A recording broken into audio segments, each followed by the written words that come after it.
જય શ્રી કૃષ્ણ, જય માતાજી, હર હર મહાદેવ. શ્રી ગણેશાય નમઃ. સંકટનાશન ગણેશ સ્તોત્ર. ગણપતિજીનો આપણે સંકટનાશન, સંકટ હરી લે એવો પાઠ કરશું. ગુજરાતી ભાષાંતર સહિત. જય ગજાનન ગણપતિ મહારાજ કી જય.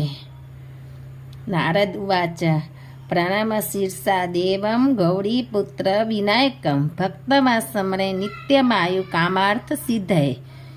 નારદજી બોલ્યા, પ્રથમ મસ્તક નમાવી ગૌરીપુત્ર વિનાયક દેવને પ્રણામ. હંમેશા આયુષ્ય, મનોકામના અને શુભ લક્ષ્મી પ્રાપ્તિ હેતુ માટે ભક્તાવાસ ગણેશજીનું સ્મરણ કરવું. પ્રથમ વક્રતુંડય એકદંત દ્વિતીયકમ તૃતીય કૃષ્ણ પિંગાસ ગજવક્ત્ર ચતુર્થકમ. પહેલું વક્રતુંડ, બીજું એકદંત, ત્રીજું કાળી અને પીળી આંખોવાળા, ચોથું ગજવક્ત્ર. લંબોદર પંચમ ચ ષષ્ઠ વિકટમેવ ચ સપ્તમ વિઘરાજ ધૂમ્રમ તથા અષ્ટકમ. પાંચમું લંબોદર, છઠ્ઠું વિકટ, સાતમું વિઘ્નરાજ ને આઠમું ધૂમ્રવન. શ્લોક 4. નવમ ભાલચંદ્ર ચ દસમ તુ વિનાયકમ એકાદશ ગણપતિ દ્વાદશતુ ગજાનનમ. નવમું ભાલચંદ્ર, 10મું વિનાયક, 11મું ગણપતિ અને 12મું ગજાનન. 4. દ્વાદશેતાની નામામી ત્રિસંધ્યય પઠેન્ત નચ વિઘ્નભ્ય તસ્ય સર્વસિદ્ધિકરમ પર્વ.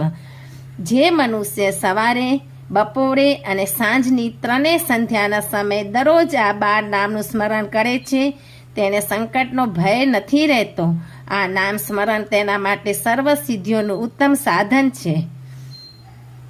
વિદ્યાથી લભતે વિદ્યા, ધનાર્થી લભતે ધનમ, પુત્રાથી લભતે પુત્રાન, મોક્ષાર્થી લભતે ગતિમ. આ 12 નામના જપ સ્મરણથી વિદ્યાર્થીને વિદ્યા મળે છે, ધનની ઈચ્છાવાળાને ધન મળે છે, પુત્રની ઈચ્છાવાળાને આજ્ઞાકિત પુત્ર અને મોક્ષની ઈચ્છાવાળાને મોક્ષ પ્રાપ્ત થાય છે. જપેદ ગણપતિ સ્તોત્ર સદભીમસી ફલમ લભેદ સંવત્સરે સિદ્ધિ ચ લભતે માત્ર સંશય. આ ગણપતિ સ્તોત્રનો દરરોજ પાઠ કરનારને ફક્ત 6 મહિનામાં જ અભિષ્ટ ફળની પ્રાપ્તિ થાય છે. 1 વર્ષ સુધી પાઠ કરનાર મનુષ્ય સર્વ સિદ્ધિ પ્રાપ્ત કરે છે, એમાં શંકાને કોઈ સ્થાન નથી. અષ્ટભ્યો બ્રાહ્મણેભ્ય ચ લિખિતવાય સમર્પણેત તસ્ય વિદ્યા ભવેત સર્વા ગણેશ પ્રસાદત. આ સ્તોત્ર લખીને 8 બ્રહ્મદેવોને અર્પણ કરનારને ગણેશજીની પરમ કૃપાથી સંપૂર્ણ વિદ્યા પ્રાપ્ત થાય છે. હરિઓમ તસ્સ ઇતિ શ્રી નારદ પુરાણે સંકટનાશમ ગણેશ સ્તોત્ર સંપૂર્ણ. ઓમ નમઃ શિવાય. હર હર મહાદેવ.